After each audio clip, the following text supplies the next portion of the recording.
This is a Silver Linings Handbook bonus episode. I'm Jayson Blair, and I'm joined in this bonus by Robert Parmer, the host of the Broken System podcast, a true crime podcast that focuses on cases that often get ignored in the media or are handled poorly by law enforcement and others in our system. In this bonus episode from our True Crime Meetup in Minneapolis in early December, we talk with Monte Fronk, a member of the Mille Lacs Band of the Ojibwe, whose 24-year-old daughter, Nada, went missing several times at and after the age of 16, was sex trafficked and rescued in a raid by law enforcement.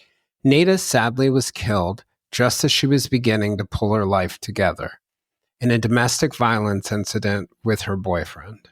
In this bonus, Robert and I discuss Nada's case with Monte, the broader missing and murdered Indigenous people crisis, and one of our hosts for the meetup called hearing Monte speak one of the most profound experiences of the year for him. A woman who is a Native friend of mine, after listening to an episode I did with Monte in early 2024, said that it was important to have more strong Native men like Monte being voices for the voiceless in this crisis. I couldn't agree with her more. Monte is a strong and powerful man who has an important message. With that, here's our discussion.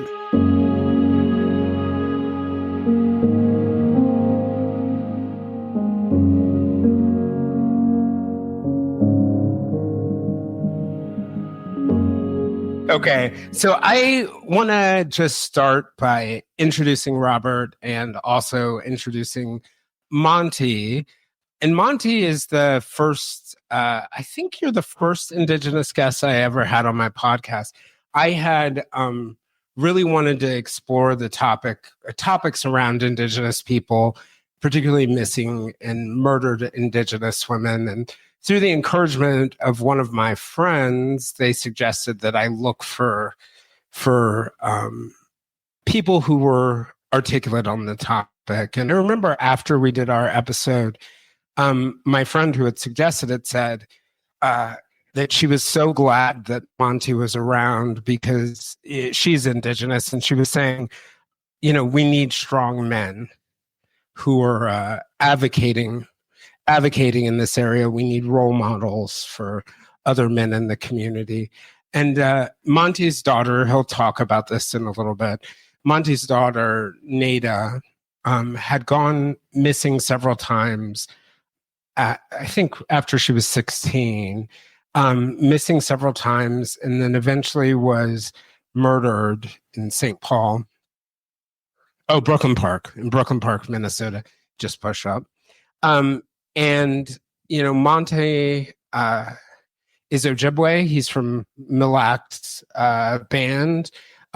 His daughter, Nada, was from the Leachy Lake, one of the Ojibwe. And one of the best pieces of advice that Monte gave me, because I came down and I interviewed him in January and I came down in August, was to take the time to understand the culture and understand the people and understand the intergenerational trauma that people have experienced. And I've been lucky enough to have a number of Indigenous guests on since on a wide variety of topics, including culture.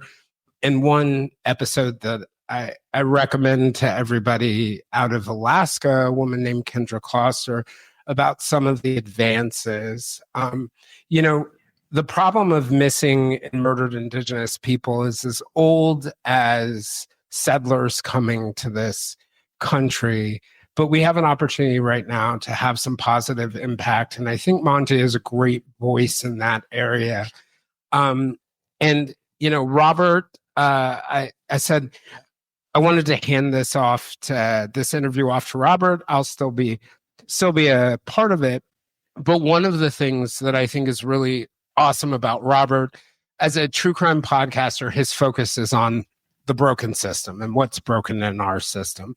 And I think he brings a great voice to these topics. And, for a topic that I care deeply about, I think he is very thoughtful. And I hope that everyone gets lots of good things from this conversation, including what they can do to become advocates themselves. So, Robert, I'll hand it over to you. Thank you, Jayson. So I'm Robert. My podcast is the Broken System Podcast, and I typically work with marginalized individuals and different socioeconomic paths and things like that get kind of overlooked. Indigenous in my heart.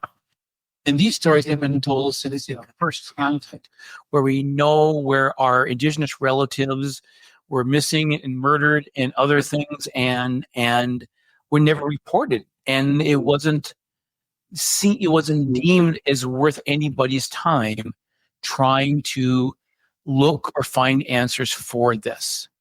And many of our Indigenous relatives, such as tribal government employees, and one of the things we were stressing was the second generational. And second generational basically means that the mother of these children, quit using chemicals, typically alcohol, early in their pregnancy.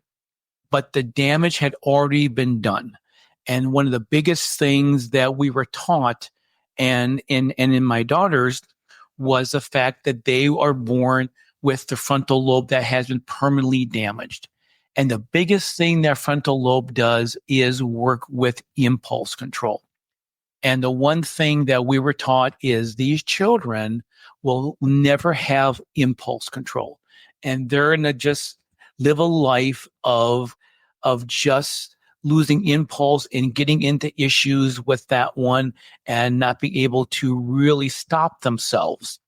And as well as a common behavior too was the fact that how their mind processes things is when they do not follow a rule or something like that, the thing that they'll never do is own their behavior. In their world, everything is somebody else's fault. And when we look at how we even talk or interview kids of this, as public safety officers, we were taught to interview a certain way. My wife, Mino Gizi Ukwe, sitting next to me here, was taught as a CP investigator also. But when you look at these children, you have to reframe how you talk to them, because you can ask them a question. And I saw it in my own daughter, was when you say, why did you do that? You can come back the next day and there's no answer, because the word why is an ocean to them. But that leaves them very vulnerable. And in my daughter's story, we realize that in our household is that her behavior started to escalate. And it was one of those things you never thought as a Native father in tribal public safety that you'd have to restrain your own daughter and use your handcuffs on her to keep her safe and keep our household safe, and have to call 911 to your own house. And all these friends and relatives and neighbors who would always say, hey, we'd love to babysit your kids. If you need help taking care of your kids, we'd be glad to be there. But when they see an ambulance at your house, when they see, tribal response vehicles and city police at your house, and they see your young daughter being taken out, restrained to the stretcher, screaming her head out, bloody murder, handcuffed, everybody just leaves you alone because they just don't know what to do. And so all these people who say they're going to be there for you, they're not. Because when they see, or they saw my daughter being brought out in a stretcher, screaming and hollering on the top of her lungs, you are truly by yourself in this. And everybody says who's going to be there for you isn't there. I was so grateful that the Mille Lacs Band of Ojibwe provided so much training. But it got to the point in our house where I know no parent wants to look at themselves as not being a good parent or a failure. But we know my daughter's behaviors are escalating to the point where we had to look at out-of-home placement. She was coming at us with knives and things because she had no impulse control. And the thing is, all these children who have the second generation of fetal alcohol syndrome diagnosis, they don't need confined placement for mental health. They're not chemically dependent. And what these children need is just a structured like group home with a little supervision to keep them going in the good direction. But there's nothing out there. And my daughter bounced from place to place to place to place because there was no type of group home or place she could go to that was specifically dealing with these type of behaviors. And she would start to run from them. And sometimes she wouldn't get very far. Sometimes she would. And the first group that really was there for me and as our family was the National Missing and Exploited Children Network, or NITMEC. They are an amazing agency because they are so responsive to us when a child goes missing. And they are non-judgmental. For every time my daughter ran, we had to go out and do a NITMIC poster for her. They never questioned. They were like, we're always there for you. And they always were glad to put those posters out when my daughter ran and, recovered several times from doing that. But one thing I did not realize in these times when my daughter was on a run, typically because, again, her impulse control and, in her mind, everything is somebody else's fault. Is I had a cousin of mine who now he passed on to spirit world about a year ago now, who reminded me. He said, cuz you have something no other Indigenous family has. He says, you have a fraternity. I'm like, what do you mean, cuz I have a fraternity? He said, you have fraternity of public safety. Every other Indigenous family, when they call 911, they don't know if that responding agency is going to care or put the time in for an Indigenous or a Native child. They may or may not, but he said, you had a fraternity of public safety responders who are your brothers and sisters that when I needed to put their posters out of the NITMIC, they were always like, and especially because my daughter liked to run to the more urban area of Minneapolis area. Every fire station I asked, every EMS agency, every law enforcement agency were like, hey, we're a family, my brother. We'll put her poster up in our fire apparatus space. We'll put them in our EMS barns. We'll put them up in our squad rooms, because in our world, your daughter is part of our larger family of public safety. And I never really thought about that until my cousin, Don Eubanks, brought that to my attention in a good way. And he said, you just realize how many Indigenous families don't have that. They call 911, whoever comes to that front door, that tribal law enforcement, BIA, city, county, suburban, with that one. We know we are in a crisis in law enforcement where many departments are so understaffed, and especially in Indian country. I know you have heard this many stories of times where all tribal public safety, fire, EMS, law enforcement, emergency management, were all so short. And when Indian country calls 911, those tribal officers who have their passion for their communities are coming to your door. There are 12 cases, they're 12 calls behind. They got assaults going on. They've got, serious crime going on there. And now you're reporting a missing loved one. And where does that fit into their busy call schedule right now? Because they're trying to patrol, thousands of acres with 3 or 4 officers. And that's something we're here constantly. Same in EMS, tribal EMS and tribal everything else. Is just that lack of staffing is a common thing we're hearing, I guess, not only in Indian country, but all across. So Monte, if I could ask you something about that. When I interviewed Kendra Kloster, who is, she was at the time the director of the Alaska Native Women's Center. Yep. And we talked about the lack of tribal resources for law enforcement. And, having to also hire people who were not members of the tribes and educate them and focus. And it's really awesome in Alaska when they got this legislation passed, and it's so awesome. The first thing for every law enforcement officer is they need to have appropriate law enforcement training. The second thing is that they have to have training in Indigenous culture. Any law enforcement in the state to be certified. But one of the things she was saying, in addition to cultural awareness, was often you could not find first responders for the tribes who were indigenous themselves. And she said something to me that I didn't even really think much about. She said, we treat petty crimes like capital crimes when it's an indigenous person. And I think you alluded to this at one point where we talked that sort of eliminates their opportunity to go into fields like EMS and other things like that. Are there things that we can do to help recruit more men and women who are like you? Because I think that there is that value. And I know that there are white, there are African Americans, there are other people who will take the time to learn the culture. But is there a way that we could bring more people who are aware? And that's a question that goes across all Indian country for the 580 federally recognized tribes, and also because of relocation, our very large urban Native population. And when I'm listening to elders and listening to other tribal webinars, you hear similar stories that I guess path of going into public service.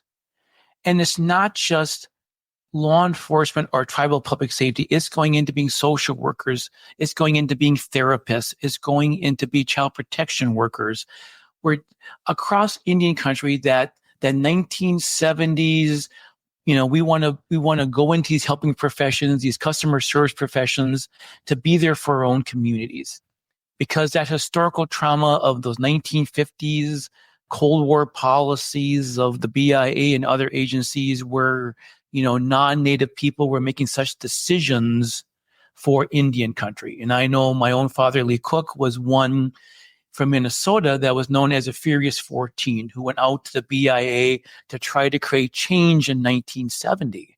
And 14 strong Indigenous men went out there who were probably that first generation who got their educations, to went out to the BIA and tried for several years until AIM took over, but could not cut through the bureaucracy. But we're seeing a lot across Indian country where it's just our younger generations are not looking at those helping fields as a career choice they want to make. And then also, like you said, it's youthful indiscretions comes back also, and there's no other easy way to do that. We live in a just, whether you live in an urban area or on tribal lands, some of those times those youthful indiscretions do come back. But I know there are agencies who, realize that, oh yeah, that happened when you were a very young person and you're much mature now and just never had anything else. So why should we keep punishing you for youthful indiscretion? So many tribal organizations are being more flexible and open to realize that, that youthful indiscretions that happened many years ago are not affecting their choices today. And I had a good mentor friend of mine who was a public safety chief of a different department, just really say the same thing. And he's, I make the decisions for who the department hires. And I thought his statement was brilliant to say, I put on my public safety department officers who may not qualify for other departments, but they make the best because they have lived life. Yeah. And they said, you know what? When they're dealing with when they're dealing with a customer or somebody who is unsheltered, their life experiences is exactly what that person needs. When they can say, well, you don't know. Oh, yes, I do. Yeah. Because they live there and they realize, you know what? It was a youthful indiscretion, but this department realized that it was so many years ago. And they realized that I have learned from that and have grown from that. And I do better serving this community because I've walked, as we say, I walked in their moccasins. Yeah. Right. Yeah. And I certainly feel that way in communities I've been in. And I thank you for answering that question. I know I kind of derailed. Oh, no. It was a good question. It was a good question because, it's something we see all across Indian country. Yeah. And it's something that we hear constantly in different, trying to trying to have all of our departments reflect the communities they serve.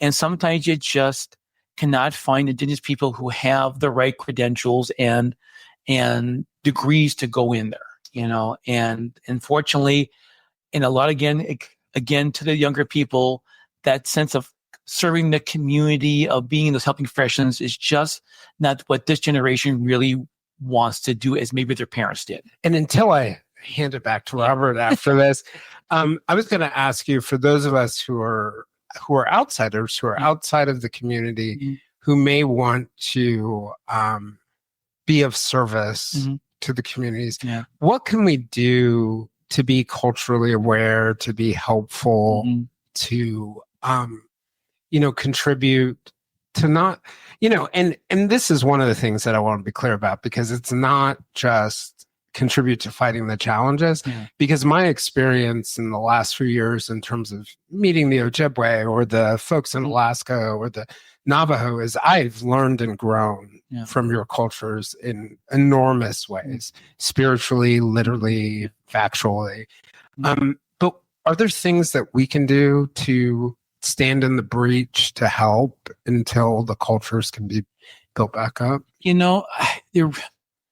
It's a hard question, because again, when you listen to so many elders who I've listened to and things with that one, and now I've crossed this time in my age of knife of being called a baby or a junior elder now in my own community, is they always say, when you've met one tribe, you've met one tribe.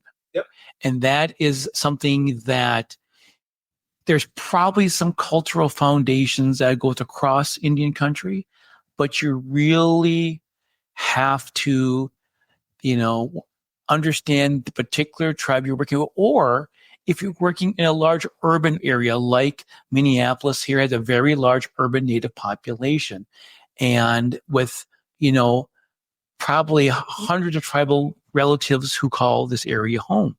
And you think that, okay, you work for a on reservation, that's one tribe.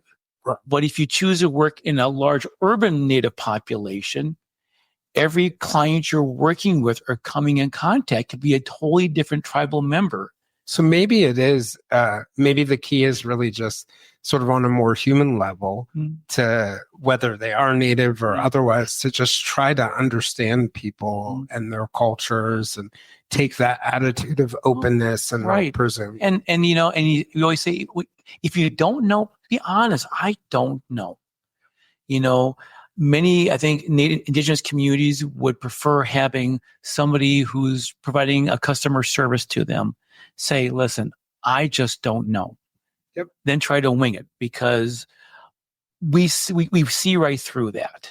Many Indigenous people just see, it's another wave of the same thing. Yep. But when somebody comes with a good heart and just says, listen, I don't know, or I'm a non-Indigenous person working for an Indigenous organization, like we see in many all across Indian country. But I think when they just say, I don't know, and I'm going to take the time to basically sit and, lack of a better word, keep my mouth shut and just watch. Yeah. And hopefully there's somebody within that Indigenous organization, whoever they're working for, that will guide me in a good way. Give me some pointers with that one so I can make a step, because many of us in Indian country have heard so many stories of a non-Indigenous person who works for an organization just make a cultural faux pas, say the wrong thing, didn't realize they crossed a line. Right. And that's just sets that relationship off back forever, or may never be repaired, because there wasn't somebody in that tribal community willing to give them a little guidance, who say, our community and our urban Native organization, this is how, we kind of do things. And so just, we'll mentor you and everything else, because there are so few institutions that provide, that cultural competency type education. Yep. I will give a credit that there's so many colleges in Minnesota that do remarkable trainings for working with Indigenous communities with that one. And some of the graduates who we've seen come out with a decent foundation. They're not perfect, Mhm.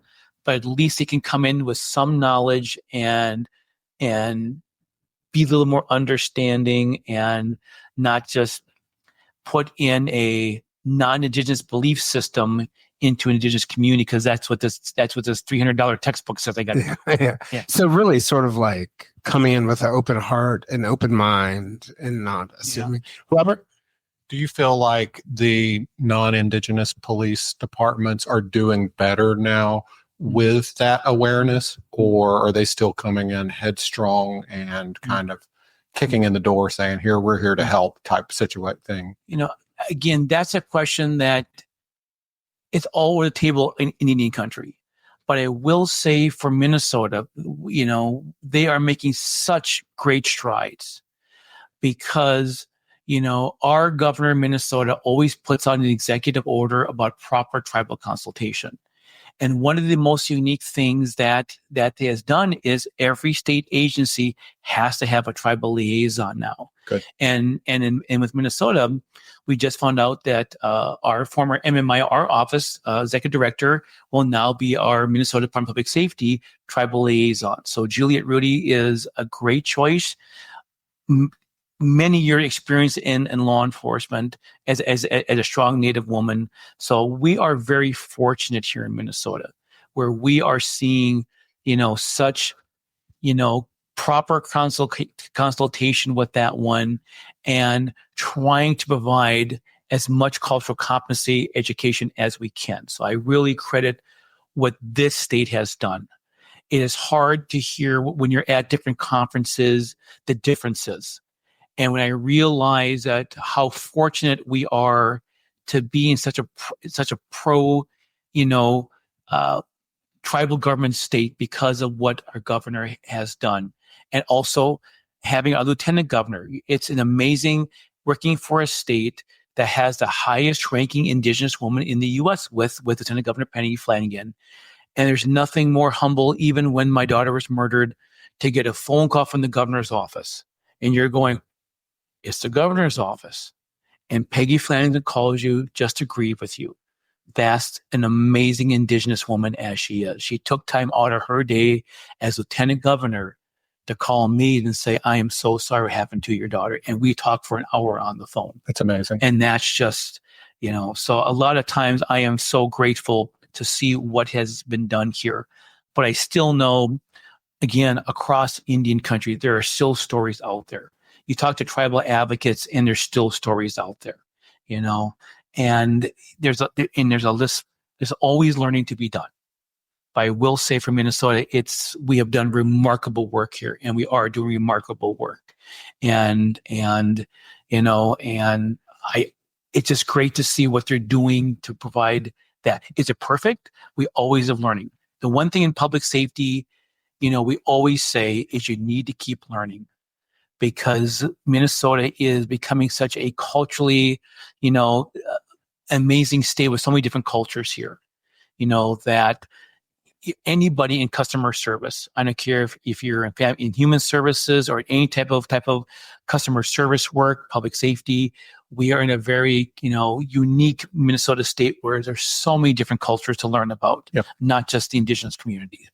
Do you feel that your role in being a first responder has helped you understand that a little bit better, and also with the situation with your daughter and how that developed?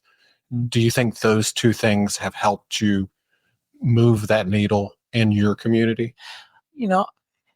I think when you hear that question, it's about, in my daughter's story, is that after she was sent to the spirit world, all the advocates who got me through this horrible, dark time in my life, who attended her wake and her funeral, and when they came to me in a good way, and they just said, Monte, when you are ready, because my daughter's Ojibwe name translated means she's a fierce, passionate woman, is my daughter Nada's hope in her wish.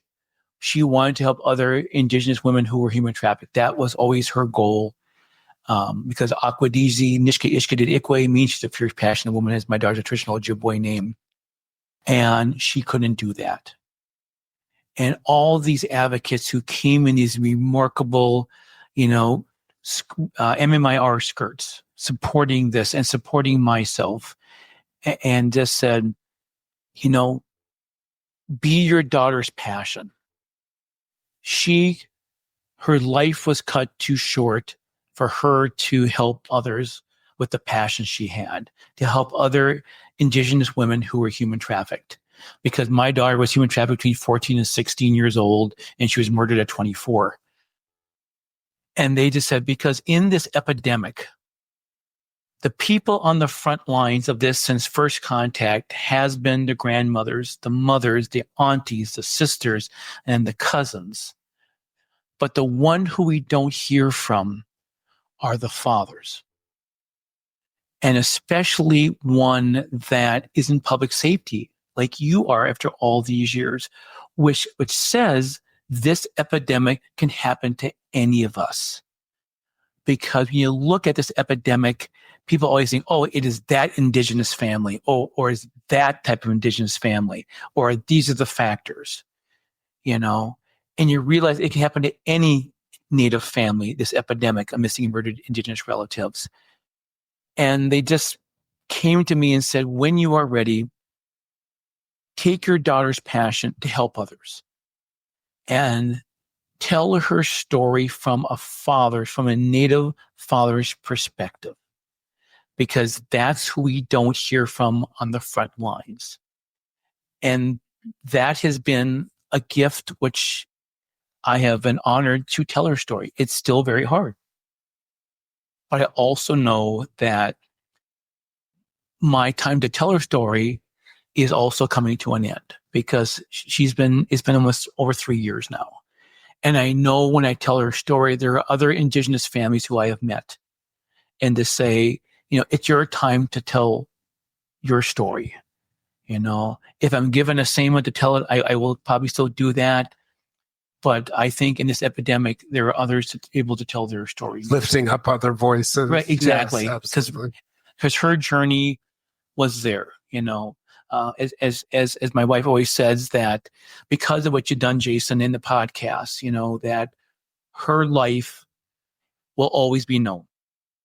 And for my role as her father, that was a very powerful thing.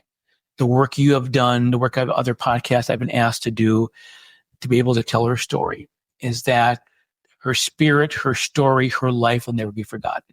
And then what the Guardian did also. So it's a gift that is going to be up.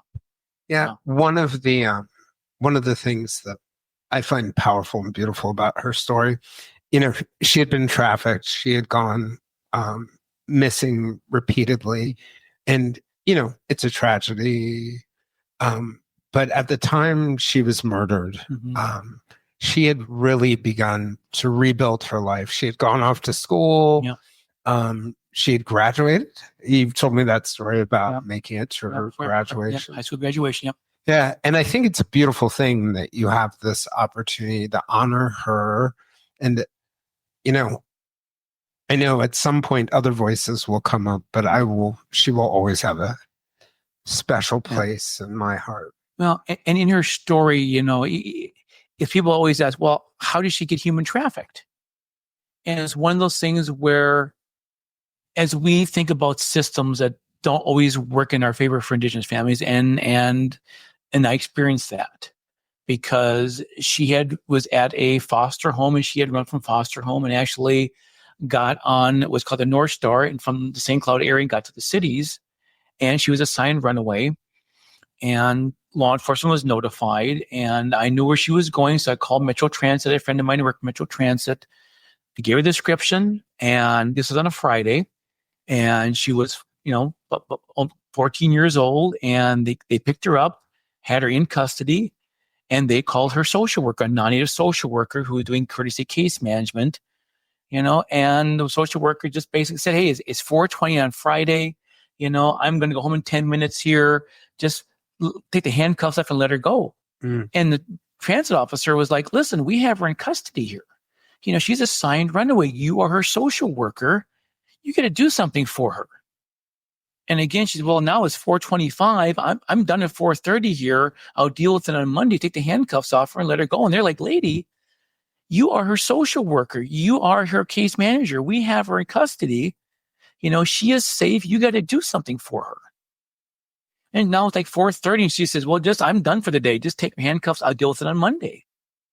And, the officer's like, lady, Because they can't legally keep her for. And this is where many of our families' stories revolve all across any country, where agencies have failed our families, especially typically like say off-reservation ones who see, and it's improved, but a few of us like myself, when they realize that all they see is a Native family.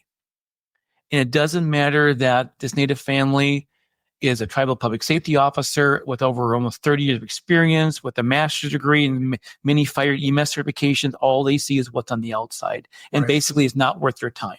Right. And that's how she got into human trafficking. They let her go. She gave him the finger and walked off. And, and it just was where at that time in Minnesota, we had 2 human trafficking investigators, one in Minneapolis, one in St. Paul. And that's when they started getting hold of me saying, listen, we are, seeing your daughter on adult sex pages, Backpage and other places, and that's when we knew the reality that my daughter at that time was being human trafficked. And this went on for 2 years. They were seeing this, but the big thing was at that time is that the technology wasn't there and the resources that are available were not there for her. They said, we don't know where she's at. We don't have the technology to really know if all this social media is in the local area or was she transported someplace else. And they're using the Backpage or other sex for sale pages to advertise for her, But the one thing they always did say is that as long as we see her being, lack of a better word, advertised, we know she's alive. Right. And at 16, that stopped. In the story, it was over a year and we had no contact. They didn't know anything. All the selling the back pages had stopped. And at that time, we also had the Jacob Wetterling Foundation involved in the process. And Patty Wetterling is an amazing advocate. I mean, she lost her son. She lost her son. In fact, it was a unique thing. I always tell her, when I started my public safety career in October '89 is when Jacob got taken. And I can remember sitting back then it was teletype, and we're getting all the teletype of this young boy from St. Joseph who was taken and missing. And I remember just all Minnesota was being informed and all this. And, and Patty was just an amazing person to always call me to say, how are you holding up? And I finally had to ask her, I said, Patty, when it's been over a year and there's been no word, social media posting, anything. And I just said, what do I need to be prepared for?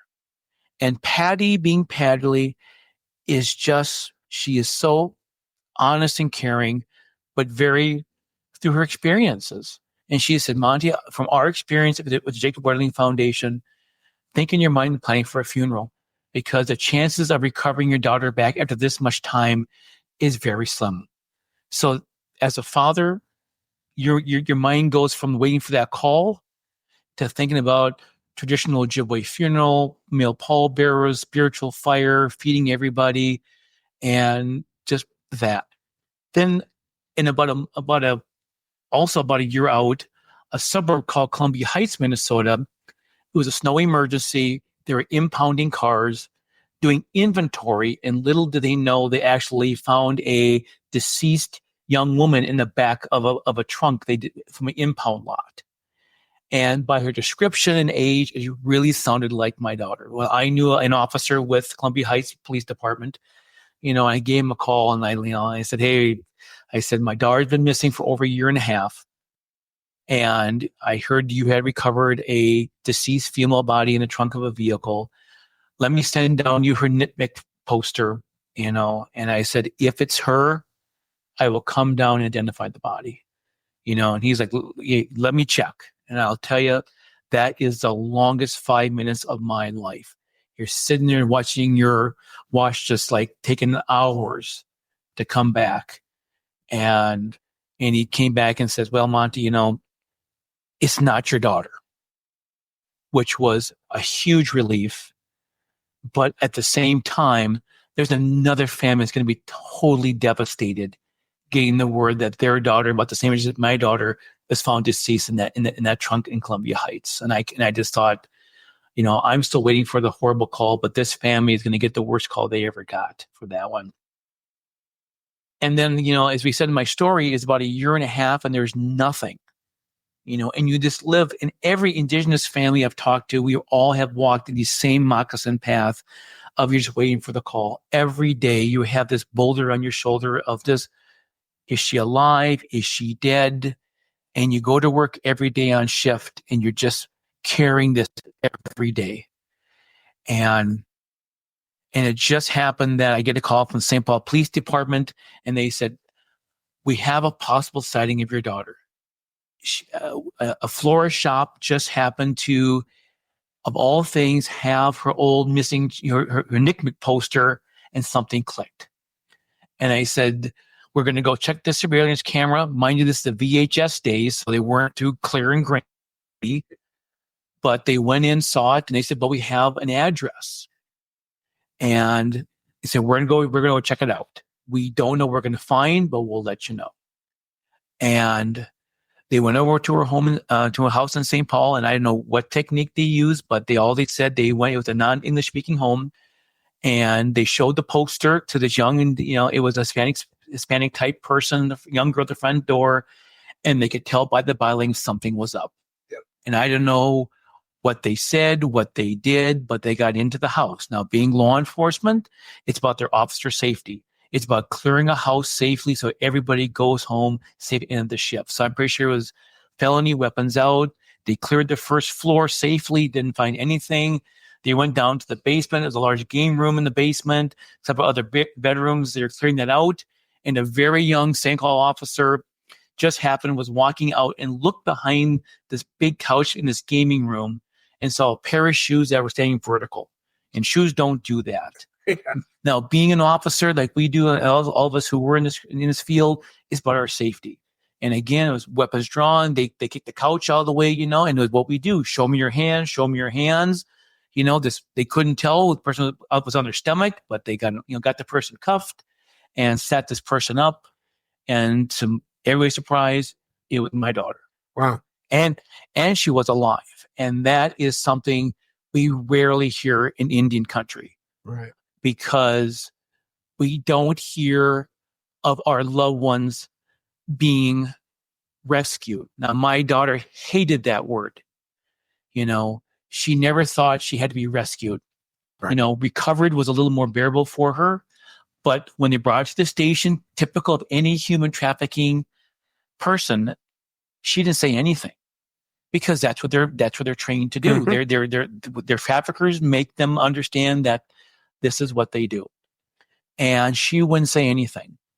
And they released her, and we had to find a placement for her. And we actually found a group home in Bemidji, Minnesota, that actually works with young women as they're looking to get closer to being aging out of the system. And it was kind of a group home and mostly it was all Indigenous young girls, and was doing pretty well there. And going to an alternate school in Bemidji, it was just something was eating at her, and she went to the school resource officer, and she just said, I just got to tell you something going on. And as she started telling basically what her human trafficking story was, he realized that he was not qualified to do this.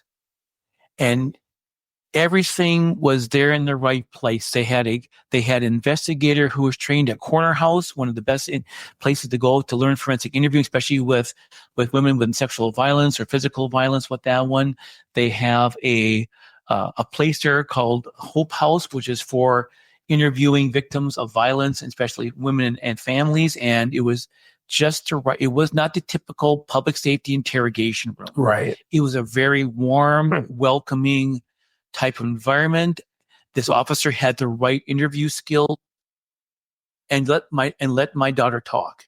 And in his mind, he was thinking it'd be like a couple hour, and my daughter talked for 12 hours. She talked 4 hours for the first night and 8 hours the next. And he did the right thing, is that he just let her tell her story till she finished.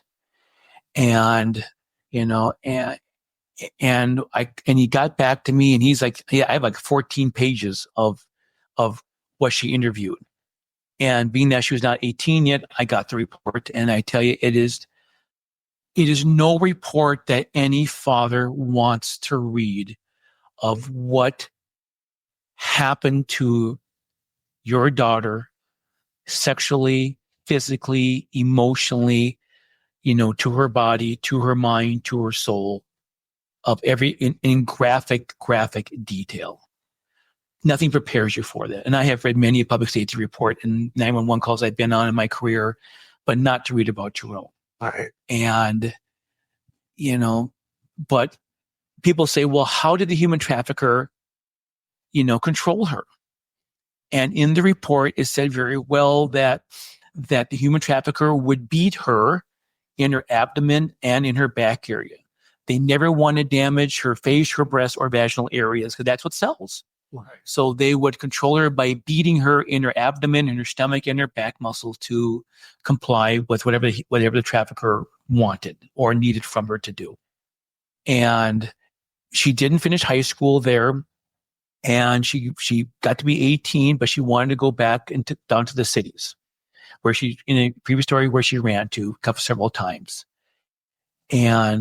But through all the trauma that she had lived through, all these placements, the human trafficking, her Ojibwe name, fierce, passionate woman, was exactly what she was.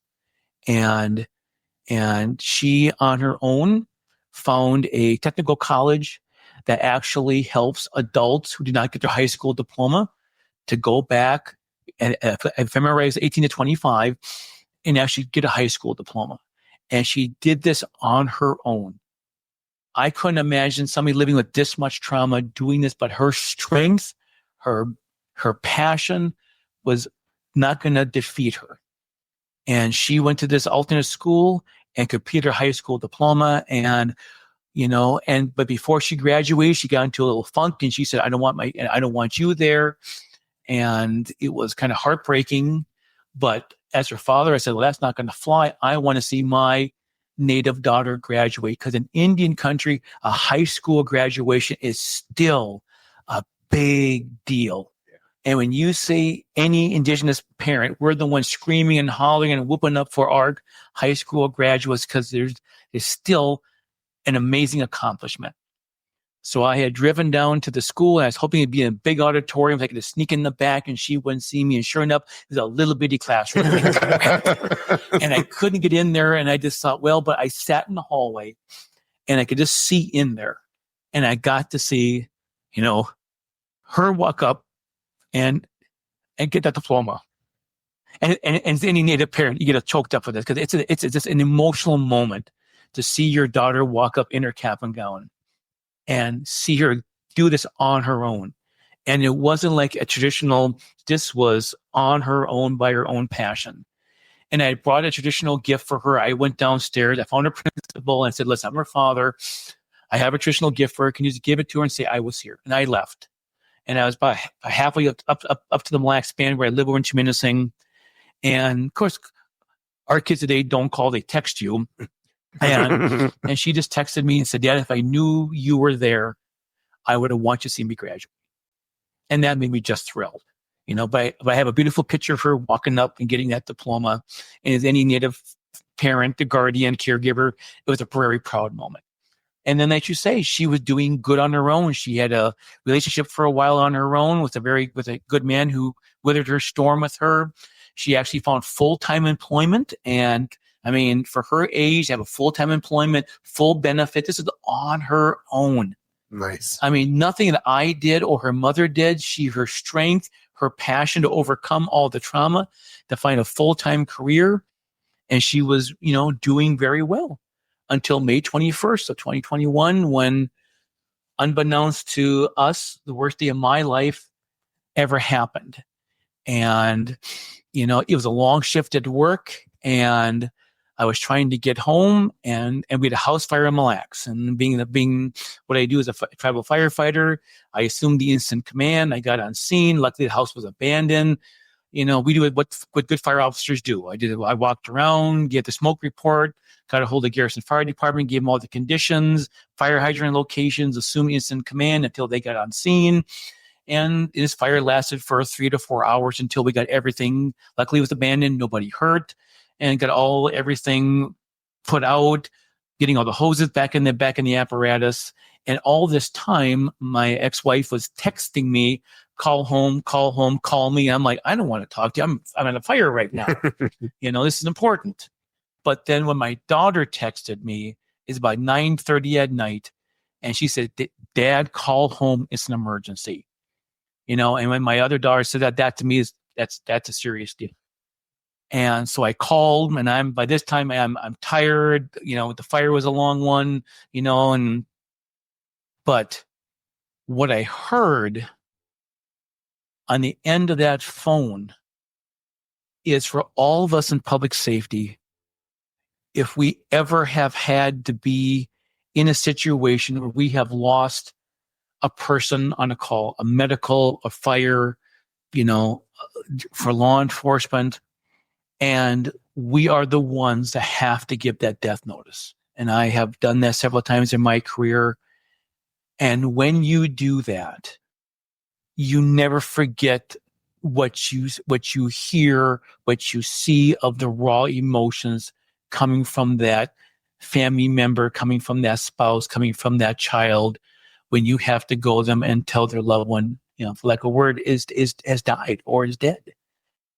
And what I heard on the phone was exactly what I have heard in my career: wailing, crying, screaming, hollering, can't talk. And this was Nada's mother. And all I could say is, she's dead, isn't she? Yeah. And I got a yes, and I went back, lights and siren, and we had no idea what happened.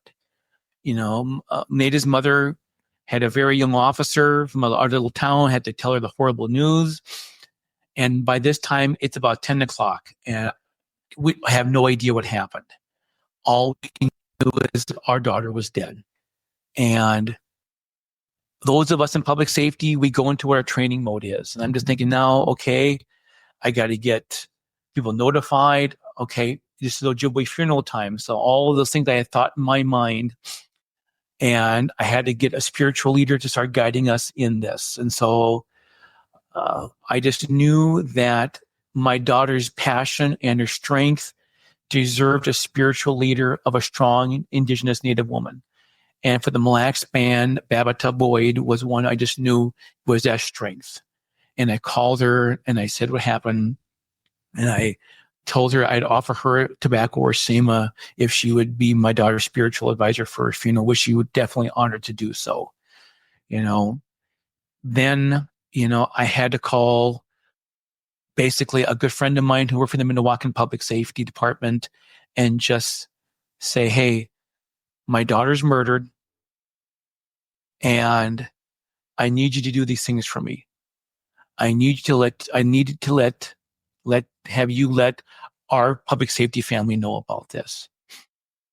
I need you to organize the pallbearers. I need 6 Native male pallbearers. Luckily, all my fellow emergency managers were available. I said, we have to feed everybody. And, he was like, my brother, I've got you. Just take care of your family. We've got you. Then it was have to wake up all the grandparents. Now it's 11 o'clock at night, almost 11:30 at night. And you have to wake up your parents or my neighbor's grandparents and tell them almost by midnight that their granddaughter is dead. Now, to wake them up out of bed, and some have hearing issues, and to have to call up 3 sets of grandparents and repeat and repeat and repeat that their granddaughter is dead. And they're just like, what? And repeat and repeat. And then they're asking you how. I said, I don't know yet. And finally we get everybody notified that the next day, finally got a hold of Brooklyn Park and got the whole story. And by that time, Channel 9 had a little blip on that. A call came in, a barricaded suspect, shots had been fired at an apartment building in Brooklyn Park. And obviously the person was not willing to come out, and they had to get the SWAT team to go in and breach a window. And when they breached the window into the apartment, what they found was a murder-suicide. And my beautiful daughter was shot with a modified AR-15 rifle 3 times in the chest, killed instantly. The suspect, a guy I did not know she was seeing. Well, didn't you know who did it? And I said, I did not know this individual who had done this. And obviously, when law enforcement breached, he took the rifle, put it on his chin, and pulled the trigger, and also ended his life. What I didn't know is that one of my good friends, John Cunningham, who at that time was a Brooklyn Park fire chief, and we have known each other for over 28 years, who is now our Minnesota DPS assistant public safety commissioner, was one of the incident commanders that day. And we have a bond now that will be it for us until we both part in the spirit world, because he had heard everything going on. And when he heard and identified who the bodies were, he was just going, whose daughter could this be? By the age description. Right. And he's just like, oh my God, it's somebody, and he just tells me when he did an interview later, he said, I couldn't call you my brother. I couldn't call you to tell you that I'm sitting here in the incident command vehicle, and I just heard your daughter was identified as the one who was dead. When the evening of the third day, because our traditional Ojibwe funeral process is a 4-day process. So the evening of the wake, the third night, didn't know who was going to be there. We had a spiritual fire going, and the community center where I lived by was unfortunately being remodeled. And so our district rep called me from, and just was like, I know the community center where you would normally go is under construction, but we want you to have this up at our East Lake Center or the Minnesota, we call it a community, which means, Ojibwe language, the people of the swamp center. And I was so grateful for that district rep, because we know each other for 30 years. And actually it was the right place to have her wake and her funeral, because I brought my girls to, we call ceremonial drummer Big Drum, up in that community for many years. And it was the right spiritual place to have her spirit sent on her way. And when I walked in there and saw, my family, friends, relatives, but the most amazing thing was the uniforms. This was on Memorial Day weekend. And to have brothers and sisters in public safety show up in full uniform, it just, right to the heart. It just was a horrible day anyway, but to see the support and the care. And they brought the food like they were asked to do. And they were very so respectful. And once Babata got done with both ceremonies on her wake and her funeral, especially on the wake night, she gets done and sits in front of the entire people attending this, and she's in a beautiful ribbon skirt, and everything is done in a traditional Ojibwe language. But Babata is an amazing, gifted storyteller also. And she sat and told the entire story of why we do the traditional funeral this way, and everything in English. And the one thing that all the responders said, that was the most beautiful story they've ever heard, of how graceful she was telling it and the meaning behind everything. Because when you're sitting there as a non-native responder and you're getting these lessons and putting your tobacco in the fire and not knowing why, because everything's in the Ojibwe language, but at the end hearing this traditional story by this very traditional spiritual person, and she's a gifted storyteller. And then after even the funeral, the one thing that my brothers and sisters in public safety said a lot was the fact that when her spirit is sent to the place of everlasting happiness, our grieving is done. Right. Because her spirit is going to a happy place. Her spirit is going to a place where she's going to meet, all her relatives of thousands of years are waiting to welcome her. She's going to a happy place. And we continue to grieve for her. She will want to come back and not want to go there. But one of the memories I do have of that also is my father, Lee Cook, was also, with his age, he was having early onset Alzheimer's kicking in. And his wife, Patty, was able to bring him to the funeral, but he was very scared. He didn't know where he was in the car. And I told our two community members, Renee and Morningstar, I said, my father is out in the car. He has Alzheimer's, early Alzheimer's. I said, if he comes in, he's wearing this outfit, can you just gently lead him to where we're sitting at in the front? And eventually he came in. But even in his state, he did get up, and it's one of the best memories I ever have of, he actually went to his granddaughter's casket. Mm-hmm. And he spent 20 minutes with her and just stroked her hair and told her how beautiful she was and told her how much she's going to miss her. And it was just a remarkable moment of clarity for my father.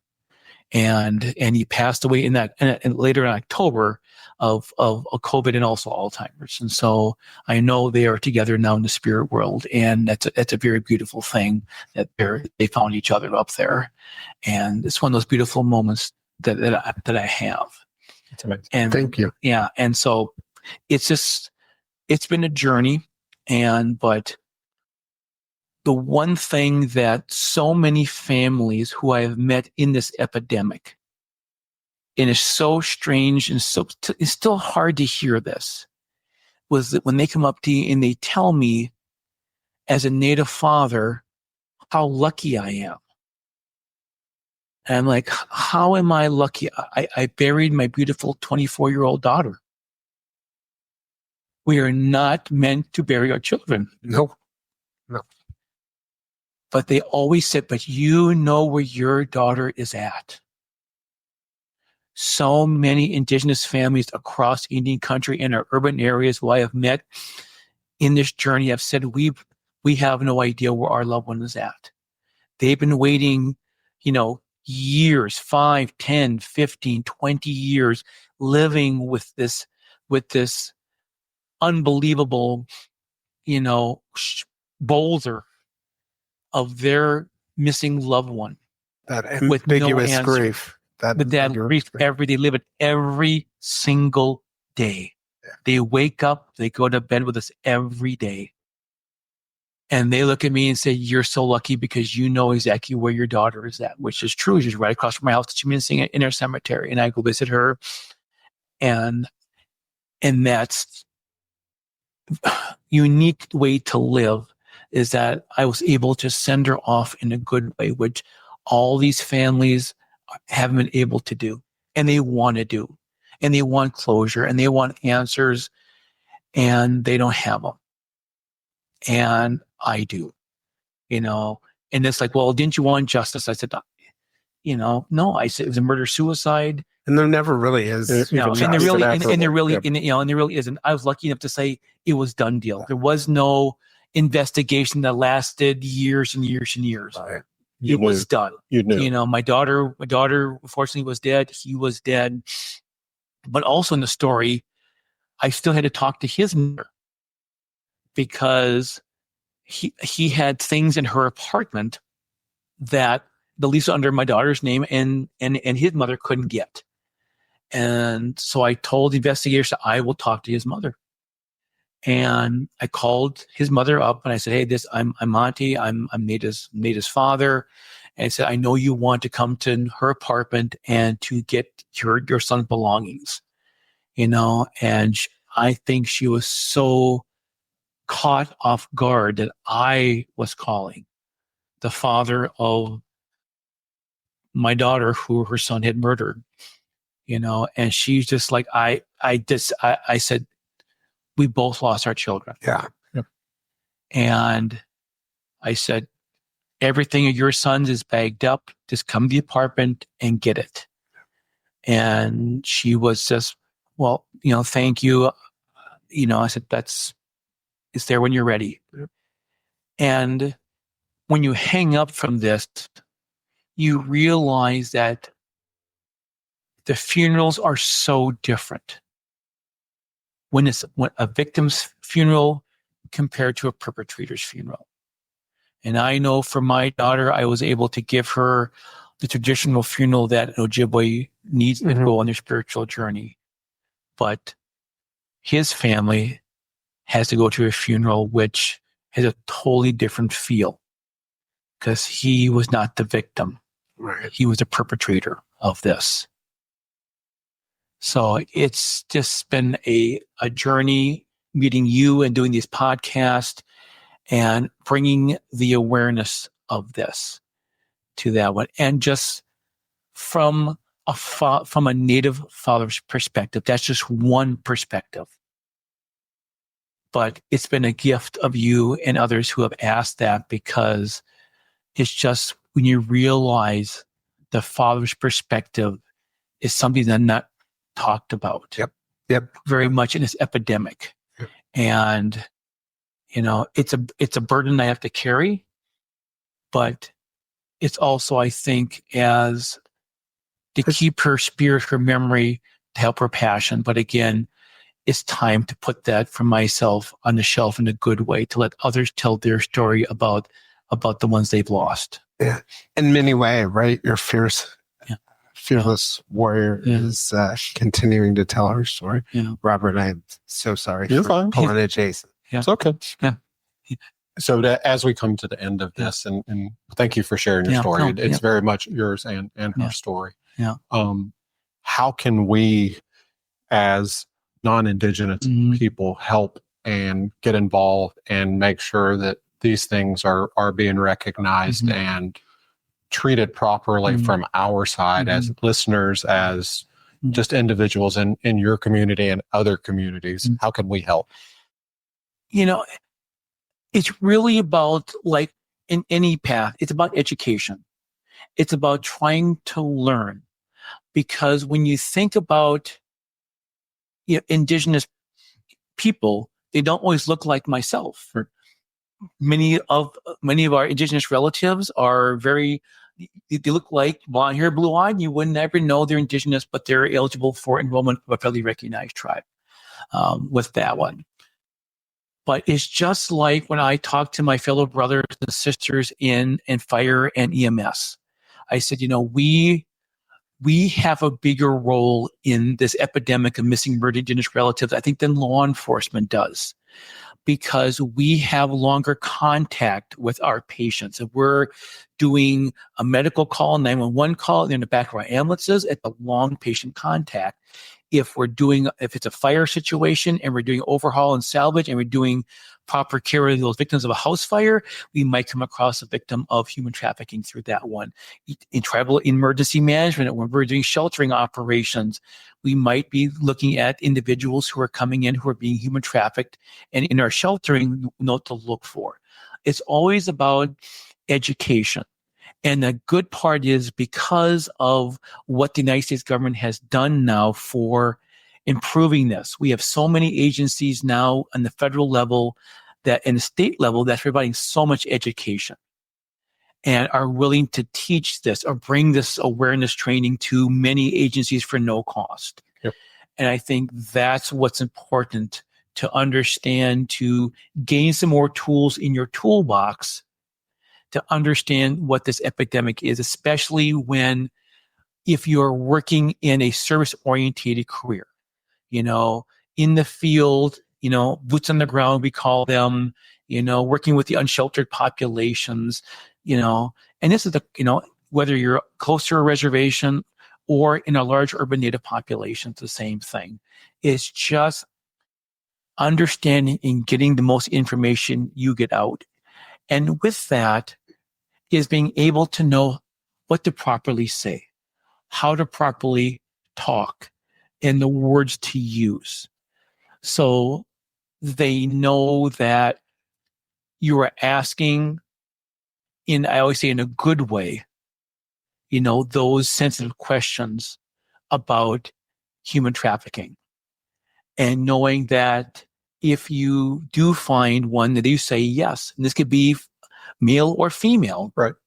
To know what to do next, to understand which agencies provide services, and to say, I'm going to keep you safe, because I've got training with this now. I know who to contact with that one, and I'm going to keep you safe.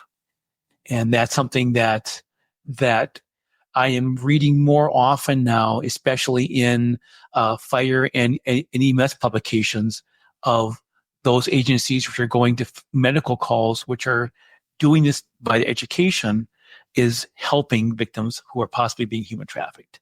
And especially in areas with large urban native populations, and also in, close to reservation communities. I just was out in Chicago for a FEMA tribal summit, and a good friend of mine is on the Chicago Fire Department in their EMS division, and wants to bring training out there for their Chicago Fire, EMTs and paramedics, Frontline because they didn't realize that Chicago has a very large urban native population due to relocation policy back in the 50s, and to give their medics and EMTs some more training. It's just by storytelling. It's something that meeting him, and Jacob has been a good friend of mine now, and I'm honored to be one of his brothers, and by wanting to bring this important topic to his agency, one of the largest professional fire departments in the United States, to give his medical teams more awareness. So if they're out in the field, they can bring that into that also. So my story was just been gifted. We were out in Seattle, and again, we talking with Seattle Fire Department, just again, large urban native population. So it's just storytelling, being a brother in the fire and EMS world, just in my little world, but also having this unique connection of they may hear the word of human trafficking, but have never met somebody who's been affected by it, and especially a brother in the fire, EMS, and emergency management world. It, very much telling stories and also keeping an open heart. Yeah, it is. Yeah. I don't know if I ever told the story of how I ended up reaching out to you, but it was very much an open, you'll get this as Ojibwe. Someone made a comment in a text thread that a bunch of us were in about Bigfoot. Yeah. And it had been... This would be a story. Right. Yeah. And so, and I had made a comment back, and then a friend of mine who's native said, those things kind of bother me because this is what Bigfoot means in our culture. And separately, she messaged me. She was like, I'm sorry. I didn't mean to embarrass you in front of all these other people. And I said, no, please do. Just educate it. A bunch of people. And that began a dialogue that eventually led me to you. And I'm just glad in that moment my heart was open. And that led us there. So we're going to wrap up. Raul is going to give a quick presentation on how to look at missing and unidentified cases. We'll take a second to set up. And then for those of you guys who are here, we're going to have dinner up in the penthouse suite. Order whatever you guys want if you want to come up to it. Including you. Well, I really want to thank you again for, our past, our unique where we've crossed for several times here, but just your openness to learn and to listen. Because when you look at the populations who you've interviewed in this epidemic, it is so vast and different. And I think you have really come with this with a good heart of saying, yes, when I've met one tribe, I've met one tribal nation, or in the urban areas, and they're willing to sit there and say, I'm going to let them tell their stories, and it's not, it shouldn't be looked at as trying to, to look at pointing fingers. This is about continuing learning and understanding there are so many more resources to this, especially in the federal level, thanks to President Biden, thanks to Secretary Holland on the federal level, and in many states now. The red feather alerts in California, you're seeing it across Indian country now, where resources I didn't have with my daughter's case. I had NITMIC, which is still amazing, and I had the Jacob Redling Foundation. But what's available now on the federal level and what states are doing to help combat this is so a good story, because of all those strong Indigenous women who stood up and said, no, we want action, and got this action done, got those laws changed, stood up, got alerts done, got training done, got states to have recognized offices, got the right ears listen to it. Strong Indigenous women were the foundation to get change. They absolutely were. And I will give so much credit, because every time I'm on a conference call, that's what I know is strong. And again, Peggy Flanagan in Minnesota, absolute amazing woman to come, with myself. And when Deb Holland came to the Mille Lacs Band and found me, Secretary of Interior, and found me and just want to talk about my daughter. So that's how much she cared, because she's a strong Indigenous woman and the first Secretary of Interior be a Native person, which was my father's dream, And and for my role, I'm just a father, but I will always give credit to the strong Indigenous woman. They've been on the forefront since first contact, trying to get change, and they're the keeper of these stories. But again, I look at my story saying there's other Indigenous families who is trying to tell their story about their missing and murdered Indigenous loved one. And my daughter's spirit can rest. Send them my way. Yeah. Well, it's amazing how the stories will find you. I always say that. I always say, don't go searching for them. They will find you. And that has absolutely done. Yeah. So thank you. Yeah. Thank you very much. Thank you for your time. Yeah. I'm Jayson Blair, and this is a Silver Linings Handbook podcast bonus episode. I'll see you all again soon.